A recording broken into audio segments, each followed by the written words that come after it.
1948 সালের 14 মে ম্যান্ডেটরি শাসনের অবসান ঘটিয়ে ব্রিটেন আনুষ্ঠানিকভাবে ফিলিস্তিন ছাড়ে।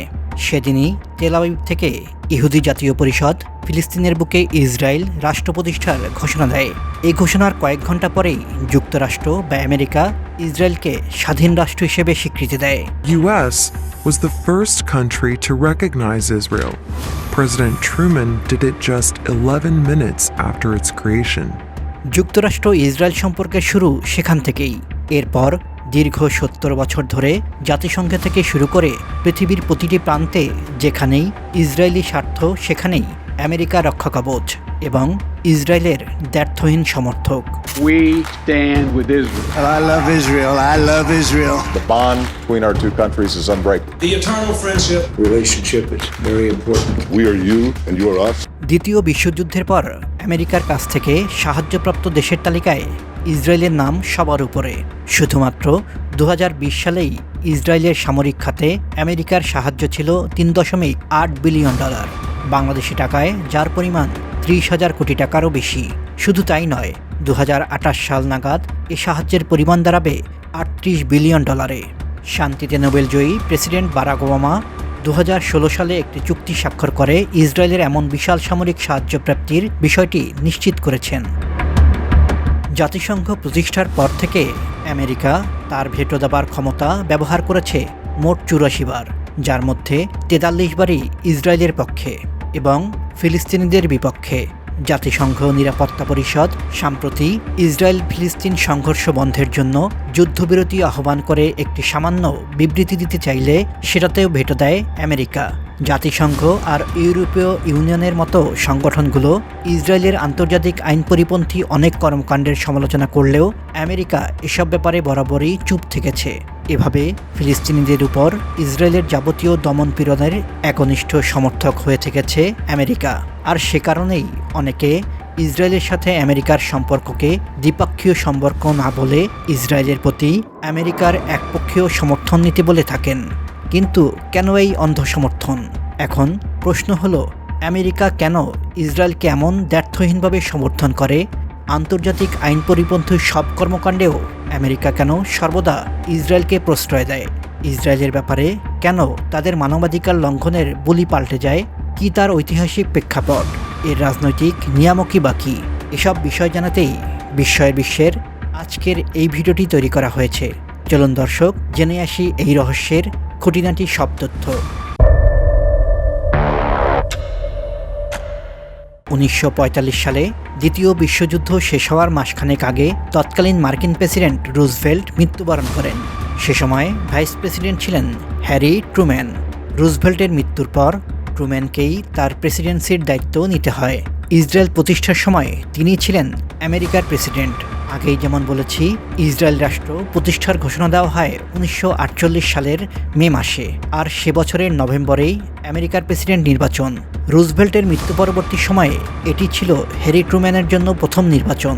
প্রতিষ্ঠার কয়েক ঘন্টার মধ্যেই ইসরায়েলকে ট্রুম্যানের স্বীকৃতি দেওয়ার পেছনে এই নির্বাচনটি ছিল একটি গুরুত্বপূর্ণ ফ্যাক্টর, কেননা তার জন্য ইহুদি ভোট ব্যাংক এবং অর্থ তহবিল দুটোই গুরুত্বপূর্ণ ছিল। তবুও তৎকালীন মার্কিন পররাষ্ট্রমন্ত্রী জর্জ মার্শাল সহ প্রেসিডেন্টের উপদেষ্টা পরিষদের অনেকেই ইসরায়েলকে স্বীকৃতি দেওয়ার বিরোধিতা করেন, কেননা তাদের স্বীকৃতি দিলে আরবদের সমর্থন হারানোর ভয় ছিল মার্কিন প্রশাসনের। তারপরেও শেষ মুহূর্তে এসে ইসরায়েলকে ট্রুম্যানের স্বীকৃতি দেওয়ার পেছনে নির্বাচন ফ্যাক্টর ছাড়াও আরও দুটি কারণ পাওয়া যায়। প্রথমত, ট্রুম্যানের উপর তার ইহুদি বন্ধু এবং ব্যবসায়িক অংশীদার এডওয়ার্ড জ্যাকবসনের প্রভাব, এবং দ্বিতীয়ত, মুসলিম সংখ্যাগরিষ্ঠ মধ্যপ্রাচ্যে একটি অনুগত অমুসলিম রাষ্ট্র প্রতিষ্ঠায় তার সুপ্ত বাসনা। দ্বিতীয় বিশ্বযুদ্ধে মিত্রশক্তির অংশ হিসেবে ব্রিটিশদের জয় হলেও এ যুদ্ধের মাধ্যমেই পরাশক্তি হিসেবে ব্রিটিশ সাম্রাজ্যের সূর্য অস্তমিত হয়। বিশ্বের নতুন মোড়ল কে হবে এ নিয়ে দ্বন্দ্ব শুরু হয় আমেরিকা ও সোভিয়েত ইউনিয়নের মাঝে। শুরু হয় স্নায়ুযুদ্ধ। বিশ্ব দুটি ব্লকে বিভক্ত হয়ে যায়। আমেরিকা নিজের ব্লককে শক্তিশালী করতে মরিয়া হয়ে ওঠে, আর সেই লক্ষ্যে মধ্যপ্রাচ্যে নিজেদের একটি এজেন্ট রাষ্ট্র প্রতিষ্ঠা করা এবং সেখানে সোভিয়েত প্রভাব হ্রাস করার মানসে তারা ইসরায়েলকে তাৎক্ষণিক স্বীকৃতি দেয়। একই কারণে স্নায়ুযুদ্ধ চলাকালে ইসরায়েলের সব কাজকে তারা দ্ব্যর্থহীনভাবে সমর্থন দেয়। সিরিয়া, জর্ডান আর মিশরের মতো দেশগুলোতে সমাজতন্ত্রের উত্থান ঠেকানোর মানসে ইসরায়েলও তখন আমেরিকার পক্ষে নিজেদের দিক থেকে সবটুকু দিয়ে কাজ করে। আমেরিকা প্রথম দেশ হিসেবে ইসরায়েলকে স্বীকৃতি দিলেও শুরুর দিকে দেশটি ইসরায়েলকে অতটা প্রকাশ্যে সাহায্য সমর্থন করেনি। আরব দেশগুলোর তেলের রিজার্ভ এবং এর ভূকৌশলগত গুরুত্ব বিবেচনায় সেখানে সোভিয়েত প্রভাব একচ্ছত্র বৃদ্ধির ভয়েই যুক্তরাষ্ট্র এ নীতি অবলম্বন করে। 1967 সালে যুদ্ধের পরেই দৃশ্যপটে উল্লেখযোগ্য পরিবর্তন আসে। এ যুদ্ধে ইসরায়েলের কাছে আরবদের সম্মিলিত বাহিনী পরাজিত হয়। আমেরিকা তখন উপলব্ধি করে যে মধ্যপ্রাচ্যে নিজেদের আধিপত্য বিস্তারে দুর্বল সামরিক শক্তির আরব দেশগুলোর মন জুগিয়ে চলার দরকার নেই। তখন থেকেই তারা সবটুকু দিয়েই ইসরায়েলকে রক্ষায় আটঘাট বেঁধে নেমেছে। এক সমীক্ষায় দেখা যায় 1967 পরবর্তী সময়ে মাত্র 30 বছরের মধ্যে ইসরায়েলকে দেয়া আমেরিকার সাহায্যের পরিমাণ প্রায় 450 ভাগ বেড়ে যায়। আমেরিকার পররাষ্ট্রনীতির সবচেয়ে উল্লেখযোগ্য দিক হচ্ছে ইসরায়েলকে একচ্ছত্র সমর্থন। একটি গণতান্ত্রিক দেশ হিসেবে সাধারণ মানুষের সমর্থন না পেলেও আমেরিকা কখনো ইসরায়েলের প্রতি এমন একতরফা সমর্থন নীতির উপর অটুট থাকতে পারত না। আমেরিকান ভোটারদের সিংহভাগই ফিলিস্তিনের চেয়ে ইসরায়েলের সমর্থক। গ্যালপের একটি সমীক্ষায় দেখা যায় ইসরায়েল ফিলিস্তিন ইস্যুতে আমেরিকার প্রায় 75 ভাগ মানুষ ইসরায়েলের প্রতি সহানুভূতিশীল থাকে।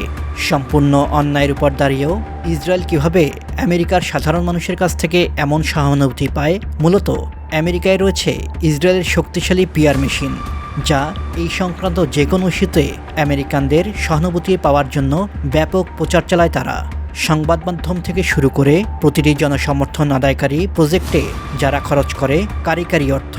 এছাড়া 1972 সালে মিউনিক অলিম্পিকে 11 জন ইসরায়েলি অ্যাথলেট হত্যার মতো ঘটনাগুলো ব্যবহার করে ইসরায়েল সফলতার সাথে আমেরিকানদের সহানুভূতি আদায়ে সক্ষম হয়েছে।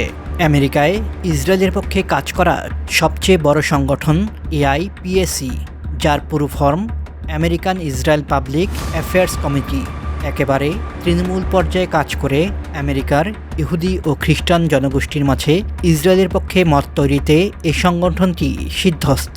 তহবিল সংগ্রহ থেকে শুরু করে রাজনৈতিক নেতৃত্ব, নির্বাচন প্রত্যেক ক্ষেত্রেই রয়েছে এর সক্রিয় ভূমিকা। সংগঠনটি ইসরায়েলের পক্ষে একত্রতা পোষণের নিমিত্তে প্রতি বছর ওয়াশিংটন ডিসিতে আয়োজন করে বিশাল সমাবেশ, যেখানে অংশগ্রহণ করে 20,000-এর অধিক প্রতিনিধি। যে সম্মেলনে উপস্থিত থাকেন জো বাইডেন, ডোনাল্ড ট্রাম্প সহ আমেরিকার বাঘা বাঘা সব রাজনৈতিক নেতা। It is wonderful to be here and see so many friends. Benjamin Netanyahu সহ ইসরায়েলি নেতারাও। ভূরাজনৈতিক গুরুত্ব ও সামরিক শক্তির দিক থেকে ইসরায়েল মধ্যপ্রাচ্যের এক পরীক্ষিত পরাশক্তি। তাদের সামরিক প্রযুক্তি সময়ের পরীক্ষায় উত্তীর্ণ। তাদের যুদ্ধবিমান মধ্যপ্রাচ্যের আকাশের সবচেয়ে বড় দানব। তাদের মিসাইল পাড়ি দিতে পারে সুদূর কক্সস কিংবা কৃষ্ণসাগর। রয়েছে মোসাদের মতো দুর্ধর্ষ গোয়েন্দা সংস্থা। তাই তারা আমেরিকার কাছে যোগ্য পোষ্য। তারাই মধ্যপ্রাচ্যে মার্কিন নিয়ন্ত্রণ বজায় রাখার একমাত্র হাতিয়ার। সুতরাং সবটুকু দিয়ে তাদের রক্ষায় আমেরিকা বদ্ধপরিকর। যখন আমেরিকাকে জিজ্ঞেস করা হয় আপনার টপ প্রায়োরিটি কী, তখন আমি বলি শিশু, শিশু এবং শিশু, বলেছিলেন ন্যান্সি পেলোসি। মার্কিন কংগ্রেসের বহুল আলোচিত স্পিকার ন্যান্সি পেলোসি প্রেসিডেন্ট হিসেবে ট্রাম্পের নৈতিক মান নিয়ে সবচেয়ে বেশি প্রশ্ন তোলেন এই মার্কিন রাজনীতিবিদ। শিশুদের অধিকার আদায়ে তিনি সোচ্চার, কিন্তু গত 6 মাসে ইসরায়েল হামলায় যখন গাজায় শত শত শিশু নিহত হয়েছে, তখনও তিনি বলে গিয়েছেন ইসরায়েলের আত্মরক্ষার অধিকার রয়েছে। কংগ্রেসে যখন ইসরায়েলের অস্ত্রবিরতির বিরুদ্ধে বিল আনার প্রস্তাব উঠেছে, তখন পেলোসি তার বিরোধিতা করেছেন। পেলোসি ছাড়াও Congress majority party leader Steny Hoyer, সিনেটের মেজরিটি লিডার চাক কুমার সহ অনেক হেভিওয়েট রাজনৈতিক নেতা আমেরিকায় ইসরায়েলের পক্ষে জোরালো ভূমিকা রাখে। গত 6 মাস ধরে গাজায় নির্বিচারে হামলা করে হত্যা করা হয়েছে হাজার হাজার নারী ও শিশুকে। ইসরায়েলি হামলায় এভাবে সাধারণ ফিলিস্তিনি নিহত হওয়ার ঘটনা নতুন বিষয় নয়, তবে নতুন হচ্ছে আমেরিকায় এর বিরুদ্ধে প্রতিক্রিয়ার ঊর্ধ্বমুখী পারদ। নিউ ইয়র্কের মতো শহরে গাজায় ফিলিস্তিনিদের উপর হামলার বিরুদ্ধে বিক্ষোভ হয়েছে। কংগ্রেসে কিছু আমেরিকান আইন প্রণেতা ফিলিস্তিনের পক্ষে কথা বলেছে। বার্নি স্যান্ডার্সের মতো রাজনীতিবিদ প্রকাশ্যে ইসরায়েলকে সামরিক সহায়তা বন্ধের দাবি জানিয়েছে।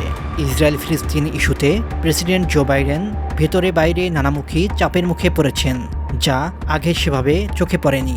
অ্যান্টিসেমিটিক তকমা পাওয়ার ভয়ে ফিলিস্তিনের পক্ষে আমেরিকায় কেউই তেমন উচ্চবাচ্য করত না। এখন অন্তত দু একজন সেই ভয় কাটিয়ে উঠতে সক্ষম হচ্ছেন, ইসরায়েলের অন্যায়ের বিরুদ্ধে একাত্র কথা বলা শুরু করেছেন, এবং এটাই সম্ভবত ইসরায়েল এবং আমেরিকা সম্পর্কের আপাতত অবনতির একটি দিক।